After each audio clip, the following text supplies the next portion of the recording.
कुछ और है। पुलिस सूत्रों के मुताबिक सीमा हैदर ने सचिन से पहले भारत में रहने वाले कई लोगों से दोस्ती बढ़ाने की कोशिश की थी, जिनमें ज्यादातर लोग दिल्ली एनसीआर के रहने वाले थे। ये जानकारी तब सामने आई जब यूपी एटीएस की टीम ने सीमा हैदर से कई घंटे पूछताछ की। और पुलिस सूत्रों का दावा है कि पूछताछ के दौरान सीमा ने हर सवाल का नपातुला जवाब दिया। इस दौरान उनसे अंग्रेजी की कुछ लाइनें भी पढ़वाई गईं, जिन्हें सीमा ने आसानी से पढ़ दिया। यूपी एटीएस के सूत्रों का कहना है कि सीमा हैदर काफी तेज दिमाग हैं और इसीलिए उनसे राज उगलवाना आसान नहीं। सूत्रों के मुताबिक सीमा हैदर केस की पड़ताल करने के लिए जांच एजेंसियां जल्द नेपाल जाएंगी। पुलिस एफआईआर के मुताबिक 10 मई को सीमा अपने बच्चों के साथ पाकिस्तान से दुबई होते हुए नेपाल की राजधानी काठमांडू पहुंची थी, जहां उनके 2 अलग-अलग होटल में 2 दिनों तक रुकने की खबर है।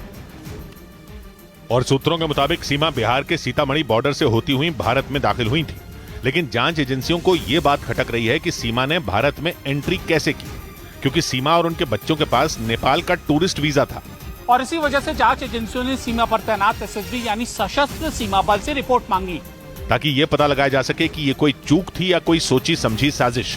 सूत्रों का कहना है कि मामले की जांच के लिए जांच एजेंसियों की एक टीम जल्द नेपाल जाएगी। नेपाल में सीमा जिन होटल में ठहरी थी, उनके मालिक और मैनेजर से भी जानकारी जुटाई जा रही है। इसके अलावा बॉर्डर पर लगे सीसीटीवी कैमरे भी खंगाले जा रहे हैं। ऑपरेशन त्रिनेत्र के तहत जम्मू कश्मीर में सुरक्षा बल को बड़ी कामयाबी हाथ लगी है। पुंछ इलाके में 2 दिन तक चले ऑपरेशन में 4 आतंकवादियों को मार गिराया। सेना को 16 जुलाई को सिंदरौ और बचियान वाली इलाके में आतंकियों के छिपे होने की सूचना मिली थी और जवानों ने इलाके को घेर कर आतंकवादियों को ढेर कर दिया। एनकाउंटर के बाद सर्च ऑपरेशन में भारी मात्रा में हथियार और गोला बारूद मिला। 4 AK राइफल, 8 मैगजीन, 9 mm के पिस्तौल, 24 राउंड गोलियां बरामद हुई है। आतंकवादियों के पास बरामद हथियारों पर चीन और पाकिस्तान के मार्क है। राजस्थान के भरतपुर में गैंगस्टर कुलदीप जगीना की हत्या से जुड़ा एक सीसीटीवी वीडियो सामने आया, जिसमें हमलावर बस में घुसकर फायरिंग करते दिखाई दिए। पिछले हफ्ते कुलदीप जगीना की गोली मारकर हत्या कर दी गई थी, और वो भी तब जब गैंगस्टर कुलदीप जगीना को कोर्ट में पेशी के लिए बस से ले जाया जा रहा था। सामने आए सीसीटीवी वीडियो में दिखा कि रास्ते में जैसे ही राजस्थान रोडवेज की बस टोल प्लाजा पर रुकी, वहां पहले से घात लगाकर बैठे बदमाश बस में चढ़ गए और ताबड़तोड़ फायरिंग करने लगे। उनमें कुछ बस की खिड़कियों पर भी गोलियां चलाते दिखाई दिए। इस गोलीबारी से बस में दहशत का माहौल बन गया। उसमें बैठे यात्री डर के मारे दरवाजे और खिड़कियों से बाहर निकलने लगे। बाद में इस मामले में पुलिस ने कई आरोपियों को गिरफ्तार करने का दावा किया। इस हमले में मारे गए गैंगस्टर कुलदीप जगीना पर बीजेपी नेता कृपाल जगीना की हत्या का आरोप था।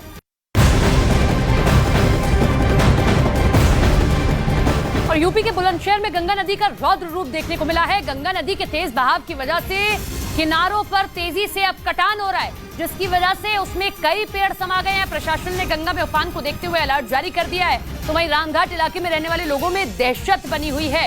तो यूपी के बुलंदशहर में गंगा नदी का रौद्र रूप देखने को मिल रहा है और जो कटान वाले इलाके हैं, जो नदी से लगे हुए इलाके हैं, लगातार उनमें कटान जारी है।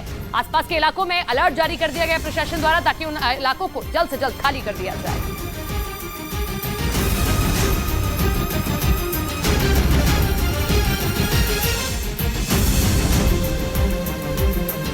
उधर पठानकोट पुलिस को एक शिकायत मिली कि एयरफोर्स बेस पर तैनात एक महिला एयरफोर्स अधिकारी को किसी ने बुरी तरह से जख्मी कर दिया और अस्पताल में उसकी हालत नाजुक है।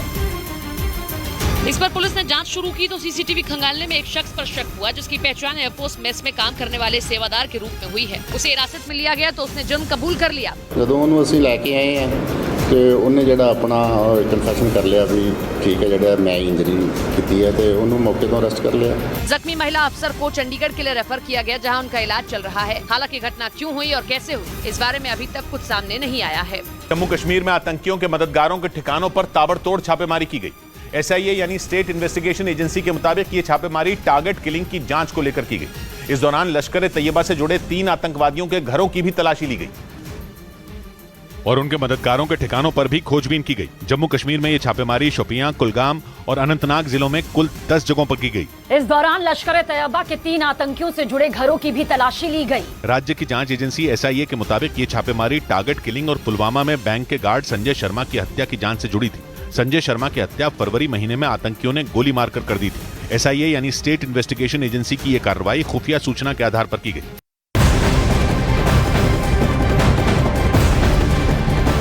महाराष्ट्र पुलिस ने 2 वांछित आतंकियों को गिरफ्तार किया है। पुणे के कोथरूड इलाके से चेकिंग के दौरान दोनों आतंकियों को गिरफ्तार किया गया। पकड़े गए आतंकवादियों का नाम इमरान और यूनुस बताया गया है। तो ये बड़ी खबर आप देख रहे हैं, महाराष्ट्र पुलिस को हाथ लगी है ये कामयाबी, जहां 2 वांछित आतंकवादियों को गिरफ्तार किया गया है। पुणे के कोथरूड इलाके से चेकिंग के दौरान दोनों आतंकियों को गिरफ्तार किया गया। इनके पास से जो कई चीजें बरामद हुई हैं उस पर भी पुलिस तहकीकात कर ही रही है, लेकिन इनका नाम जो बताया गया वो ये कि इमरान और यूनुस।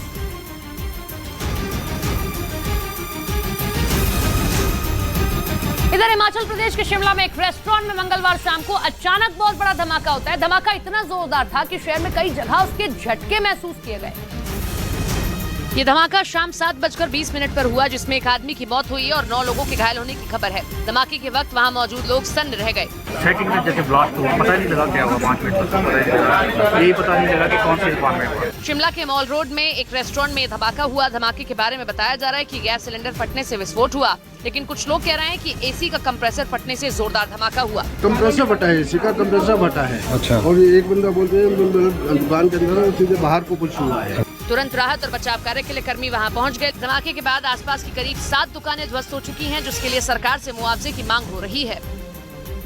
इधर नक्सल प्रभावित क्षेत्र लातेहार में सीआरपीएफ ने बड़ी कामयाबी हासिल की है। जंगल में पुलिस पर हमले की नीयत से छिपाए गए हथियारों को बरामद कर लिया गया है, जिसमें एक इंसास राइफल और 2 .303 राइफल शामिल हैं। लातेहार के गारू थाना इलाके में जयगीर की पहाड़ी में सर्च ऑपरेशन के दौरान ये हथियार मिले, जिसमें काफी मात्रा में गोला बारूद भी बरामद हुआ। सीआरपीएफ के मुताबिक पुलिस पार्टी पर हमला करने की नियत से इन हथियारों को जंगल में छिपाया गया था। उधर मध्य प्रदेश के शिवपुरी से हैरान करने वाला एक वीडियो सामने आया, जिसमें एक महिला मोबाइल टावर पर चढ़ गई और अपने प्रेमी के साथ जाने की जिद करने लगी। और इसका जो वीडियो सामने आया उसमें वो महिला मोबाइल टावर पर चढ़ती नजर आई, जिसे देखकर वहां लोगों की भीड़ जमा हो गई, जिन्होंने पुलिस को इसकी जानकारी दी। जिसके बाद वहां पहुंची पुलिस ने उस महिला को समझाने की कोशिश की, लेकिन वो नहीं मानी। जिसके बाद पुलिस ने टावर के नीचे जाल बिछाया और एनडीआरएफ के 2 जवानों को टावर पर भेजा, जिन्होंने उस महिला को समझाकर नीचे उतारा। बताया गया कि वो महिला अपने पति से अलग होकर रह रही थी और एक दिन पहले जब उसका पति उसे लेने आया तो उसने जाने से इनकार कर दिया और अपने प्रेमी के साथ जाने पर अड़ गई। लेकिन जब उसका प्रेमी उसे ले जाने को तैयार नहीं हुआ तो वो टावर पर चढ़ गई और हंगामा करने लगी। राजस्थान के पाली से एक ऐसा मामला सामने आया है जिसने सभी को हैरान कर दिया। आरोप है कि एक आदमी ने अपनी प्रेमिका के पति को पहले मौत के घाट उतारा और फिर उसके शव के 6 टुकड़े कर दिए और उसके शव के टुकड़े अलग अलग जगहों पर गाड़ दिए। बताया गया कि आरोपी ने प्रेमिका के पति के शव के एक टुकड़े को अपने घर के पास एक धार्मिक स्थल परिसर में भी गाड़ा। इतना ही नहीं, उस पर उसने एक पौधा भी लगाया ताकि किसी को उस पर शक न हो। लेकिन जब मृतक के परिजनों ने उसकी गुमशुदगी की शिकायत पुलिस से की तो पुलिस ने शक के आधार पर आरोपी को हिरासत में लेकर पूछताछ की, जिसके बाद इस हत्याकांड का पर्दाफाश हुआ। पुलिस के मुताबिक उस आदमी ने पहले अपनी प्रेमिका के पति के साथ शराब पार्टी की और बाद में गुस्से में धारदार हथियार से उसे मौत के घाट उतार दिया। पुलिस ने आरोपी की निशानदेही पर मृतक के शव के सभी टुकड़े भी बरामद कर लिए। और इधर जयपुर के सरकारी अस्पताल जेके लोन में आग लगने से अफरा तफरी मच गई। अचानक आग लगने से अस्पताल की 3री मंजिल पर धुआं फैल गया, जिसके बाद वहां तैनात डॉक्टर और नर्सिंग स्टाफ के लोग सतर्क हो गए और दमकल विभाग के जवानों की मदद में उस वार्ड में भर्ती बच्चों को सुरक्षित जगहों पर शिफ्ट किया गया, क्योंकि वार्ड में बढ़ती आग वहां भर्ती बच्चों को अपनी चपेट में लेने वाली थी। तभी उन बच्चों को फौरन वहां से निकाल लिया गया। इस बीच वहां से आई एक तस्वीर में आग लगने के वक्त दमकल विभाग का एक जवान अपनी गोद में एक बच्चे को सुरक्षित निकालता दिखा। जिस वार्ड में आग लगी वहां पर बचाव अभियान के कई कर्मचारी दिखे, जिसके बाद उस वार्ड के 30 बच्चों को सुरक्षित जगह पर शिफ्ट कर दिया गया। जयपुर के जेके लोन अस्पताल में ये आग आधी रात को लगी, जिसके बाद बचाव टीम एक्शन में आ गई और आग पर काबू पा लिया गया। इस बीच दिल्ली से सटे उत्तर प्रदेश के गाजियाबाद से दिल दहलाने वाला एक मामला सामने आया। वहां पानी से भरी बाल्टी में डूबने से एक 9 महीने के बच्चे की दर्दनाक मौत हो गई। हैरान करने वाली यह घटना गाजियाबाद के वैशाली इलाके की। और जिस दौरान यह हादसा हुआ, बच्चे की मां घर के दूसरे कमरे में सो रही थी। बताया गया कि उसी समय उनका 9 महीने का बच्चा बाथरूम जा पहुंचा और वहां पानी से भरी बाल्टी में गिर गया। जैसे ही मां जागी और अपने बच्चे को खोजा तो उसने देखा कि उसका बेटा बाल्टी में मृत पड़ा हुआ है। इस हादसे के बाद घर में कोहराम मच गया और बच्चे को फौरन अस्पताल ले जाया गया, जहां डॉक्टरों ने उसे मृत घोषित कर दिया। बाथरूम में आधी बाल्टी पानी था, उसमें कैसे गिर गया तो किसी ने देखा नहीं। 9 महीने के बच्चे की मौत के बाद परिवार वाले सदमे में आ गए।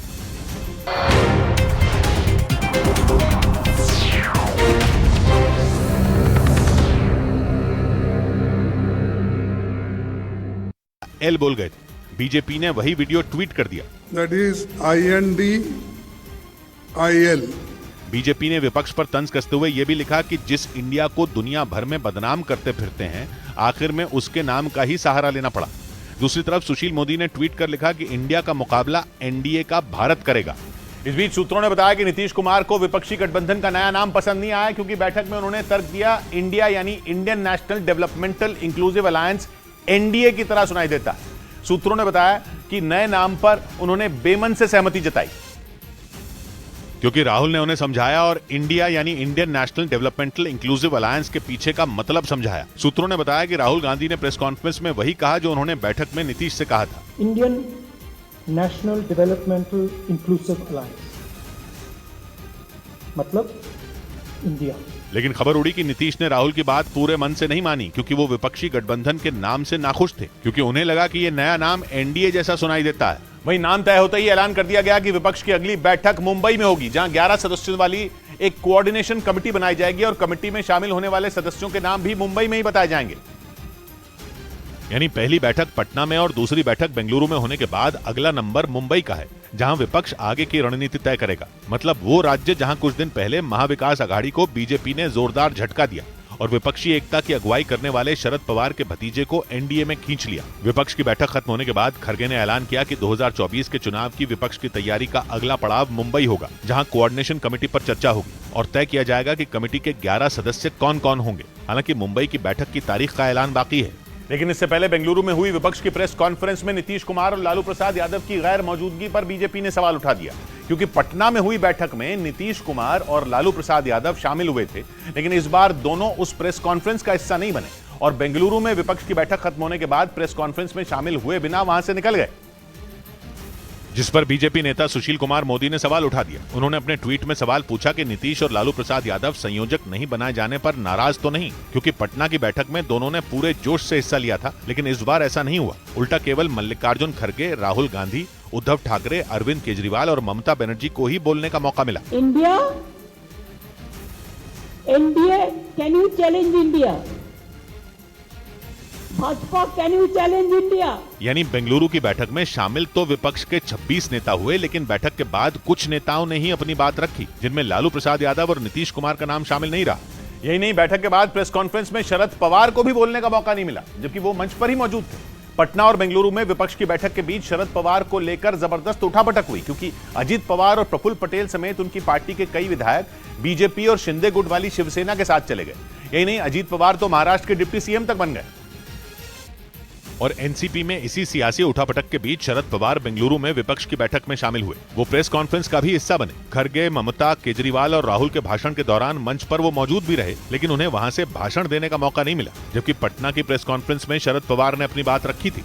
वहीं बेंगलुरु में विपक्षी एकता के मंच से राहुल गांधी ने केंद्र पर तीखा हमला किया। उन्होंने साफ कर दिया कि 2024 की लड़ाई दो गठबंधनों के बीच नहीं, बल्कि विपक्ष और बीजेपी की विचारधारा के बीच है, और केंद्र सरकार की नीतियों पर सवाल खड़ा किया और दो टूक बोल दिया कि विपक्ष 2024 की लड़ाई बीजेपी के खिलाफ नहीं, बल्कि उसकी विचारधारा के खिलाफ लड़ेगा। लड़ाई बीजेपी की विचारधारा, उनकी सोच के खिलाफ है। राहुल गांधी ने प्रधानमंत्री का नाम लेकर बीजेपी पर निशाना साधा और 2024 के चुनाव में विपक्ष की विचारधारा को जनता तक पहुंचाने पर जोर दिया। इसी बीच खबर आई कि बेंगलुरु की बैठक में प्रधानमंत्री पद और सीट बंटवारे पर कोई चर्चा नहीं हुई, यानी यह तय नहीं हुआ कि विपक्ष की ओर से प्रधानमंत्री के खिलाफ कौन चेहरा बनेगा।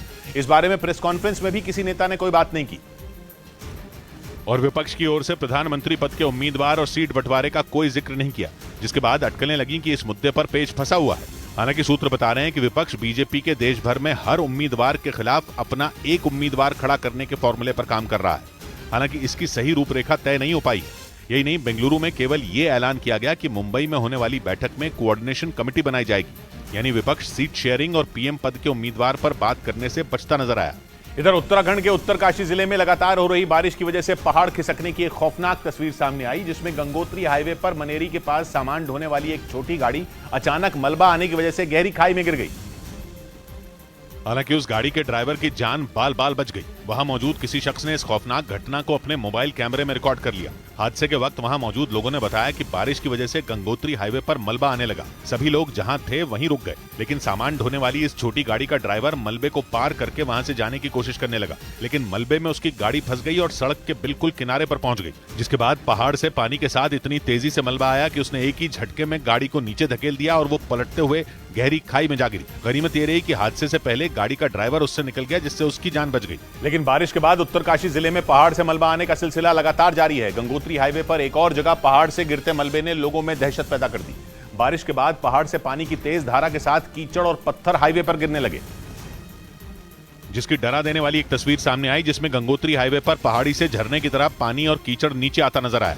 ऐसा लगा मानो वहां किसी ज्वालामुखी का विस्फोट हो गया हो और लावे की तरह मटमैला पानी निकल रहा हो। पहाड़ी से नीचे आ रहे पानी के साथ हजारों टन कीचड़ सड़क से होते हुए भागीरथी नदी में जाता दिखा। पानी की रफ्तार इतनी तेज थी कि कुछ पेड़ और झाड़ियां भी उसके साथ नीचे आ गईं। भारी बारिश के बाद उत्तरकाशी जिले में गंगोत्री हाईवे 3 जगहों पर मलबा आने से बंद हो गया। बीते करीब 20 दिन से उत्तराखंड के कई जिलों में आसमान से आफत बरस रही है, जिसकी वजह से लोगों की परेशानी कई गुना बढ़ गई। इस बीच उत्तराखंड के रुद्रप्रयाग में बादल फटने के बाद भारी तबाही हुई। वहां बारिश ने पहले ही लोगों की मुसीबत बढ़ा रखी है, लेकिन बादल फटने से लोग दहशत में आ गए, क्योंकि बादल फटने के बाद ऐसा सैलाब आया कि लोगों के घरों में पानी घुस गया। वहां से सामने आई एक तस्वीर में एक घर के पास से मलबे के साथ मटमैला पानी किसी झरने की तरह बहता दिखाई दिया।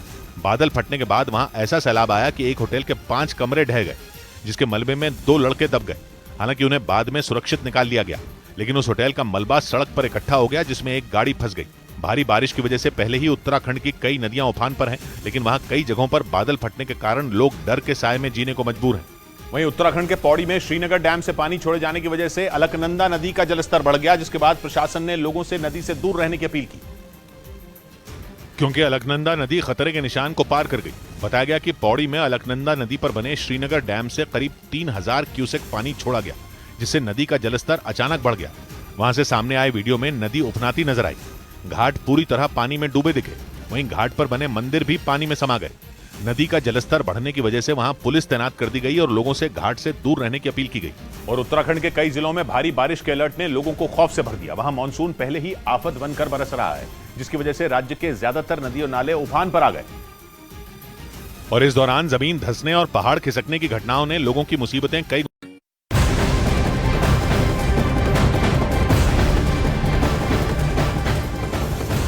भूकंप के झटके महसूस किए गए हैं। मध्य अमेरिका के एल साल्वाडोर में 6.6 तीव्रता का भूकंप आया है। ये बड़ी खबर आप देख रहे हैं।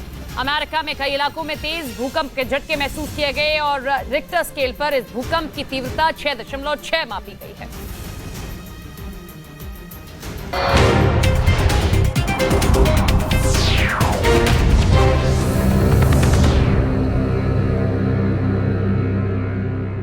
गठबंधन का नाम इंडिया दिया गया। इधर एनडीए की एकजुटता, एनडीए की ताकत, एनडीए की विजय होने की गारंटी की बात की प्रधानमंत्री मोदी ने एनडीए की बैठक में दिल्ली में। एनडीए की बैठक को संबोधित करते हुए प्रधानमंत्री नरेंद्र मोदी ने विपक्ष पर बड़ा हमला बोला। विपक्ष की पहचान सिर्फ गाली देने वाली बताया। पीएम ने कहा कि एनडीए देश को जोड़ता है, विपक्ष देश को तोड़ने का काम कर रहा है। हम देश को जोड़ते हैं, वो देश को तोड़ते हैं, ये कहा उन्होंने। इसके साथ ही उन्होंने परिवारवाद पर भी एक बार फिर बड़ा हमला बोला। 2 टूक कहा कि परिवारवादी गठबंधन देश का भारी नुकसान करेंगे। विपक्ष पर निशाना साधते हुए उन्होंने ये भी कहा कि हमने सरकार बनाने के लिए कभी भी विदेशी मदद नहीं ली। सीधा इशारा राहुल गांधी की तरफ था, विपक्ष की तरफ था। और यह भी कहा कि विदेश में भी लोग समझ रहे हैं कि किसकी सरकार आने वाली है, इसलिए वो इतनी आवभगत कर रहे हैं। जबकि किसी भी सरकार के आखिरी साल में दूसरे देश भी सोचते हैं कि उसके साथ संबंध कितने मजबूत किए जाएं या अगली सरकार का इंतजार किया जाए। उन्होंने कहा देश के मन को तो आप जानते हैं, विदेश वाले भी देश के मन को समझ रहे हैं। इसके साथ ही उन्होंने एनडीए के गठबंधन की तारीफ की और इसे विपक्ष की तरह मजबूरी का नहीं बल्कि देश के विकास के लिए मजबूती का गठबंधन बताया। आज विपक्ष ने अपनी एक ही पहचान बना ली है, हमें गाली देना, हमें नीचा दिखाना। बावजूद इसके हम एनडीए के सभी साथियों ने हमेशा देश को दलों के हित से ऊपर रखा। इसके साथ ही प्रधानमंत्री मोदी ने विपक्ष पर हमला बोला और यह आरोप लगाया कि विपक्ष नकारात्मक बातें फैलाता है, जबकि एनडीए सकारात्मकता का प्रतीक है। हमारा संकल्प पॉजिटिव है, एजेंडा पॉजिटिव है, भावना पॉजिटिव है और हमारा रास्ता भी पॉजिटिव है। जो भी गठबंधन नेगेटिविटी के साथ बने वे कभी भी सफल नहीं हो पाए। इस दौरान प्रधानमंत्री मोदी ने यह भी ऐलान कर दिया कि अगले चुनाव में भी जीत एनडीए की ही होगी। 24 का चुनाव बहुत दूर नहीं। देश के लोग मन बना चुके हैं कि तीसरी बार फिर एनडीए को ही अवसर देना है। और प्रधानमंत्री ने यह भाषण दिल्ली में एनडीए की बैठक खत्म होने पर दिया। यह बैठक बेंगलुरु में विपक्ष की 26 पार्टियों की बैठक के बाद हुई, जिसमें 38 पार्टियां शामिल हुई, जिनमें चिराग पासवान और ओपी राजभर की पार्टी भी शामिल है। ओपी राजभर की कुछ दिन पहले ही एनडीए में वापसी हुई। दिल्ली में एनडीए की यह बैठक प्रधानमंत्री की अध्यक्षता में हुई, जिसमें गठबंधन में शामिल 38 पार्टियां शामिल हुई और उन्होंने एक साथ मिलकर 2024 की चुनावी तैयारियों पर चर्चा की। यही नहीं, बैठक में अजीत पवार और प्रफुल्ल पटेल भी शामिल हुए। यानी एक तरफ शरद पवार विपक्ष की बैठक का हिस्सा बने, तो वहीं दूसरी ओर Ajit Pawar and company NDA की बैठक का हिस्सा बने। यही नहीं, बैठक शुरू होने से पहले बीजेपी नेताओं ने विपक्ष के नए गठबंधन पर ताबड़तोड़ निशाने साधे। और बेंगलुरु में हुई विपक्षी पार्टियों की बैठक में विपक्ष ने अपने गठबंधन का नाम इंडिया, INDIA, इंडिया यानी Indian national developmental inclusive alliance रखा। यानी 2024 की चुनावी जंग एनडीए और विपक्ष के गठबंधन इंडिया से होगी, क्योंकि बेंगलुरु में हुई विपक्षी पार्टियों की बैठक में यह नाम फाइनल हो गया। इससे पहले कांग्रेस के नेतृत्व वाले विपक्षी गठबंधन का नाम यूपीए था। लेकिन बेंगलुरु में हुई विपक्ष की बैठक खत्म होते ही विपक्षी गठबंधन का नाम यूपीए से बदलकर INDIA इंडिया यानी Indian national developmental inclusive alliance हो गया, जिस पर बेंगलुरु पहुंचे 26 पार्टियों के नुमाइंदों ने मोहर लगाई। Name is given and everybody is happy with this name. Bengaluru में एक दिन पहले विपक्ष की अनौपचारिक बैठक हुई थी। सूत्रों ने बताया कि ममता बनर्जी ने बैठक के पहले ही दिन विपक्षी गठबंधन का नाम इंडिया रखने का सुझाव दिया था। हालांकि बीजेपी ने विपक्षी एकता के नए नाम पर तीखा हमला बोला। बीजेपी ने कांग्रेस के नेताओं पर विदेशों में देश को अपमान करने का आरोप भी जड़ दिया और कांग्रेस अध्यक्ष मल्लिकार्जुन खड़गे के भाषण के एक हिस्से को ही हथियार बना लिया। विपक्ष के नए गठबंधन का नाम बताते हुए कांग्रेस अध्यक्ष की जबान फिसल गई थी और वो इंडिया में ए की जगह एल बोल गए थे। बीजेपी ने वही वीडियो ट्वीट कर दिया। That is INDIL. बीजेपी ने विपक्ष पर तंज कसते हुए यह भी लिखा कि जिस इंडिया को दुनिया भर में बदनाम करते फिरते हैं, आखिर में उसके नाम का ही सहारा लेना पड़ा। दूसरी तरफ सुशील मोदी ने ट्वीट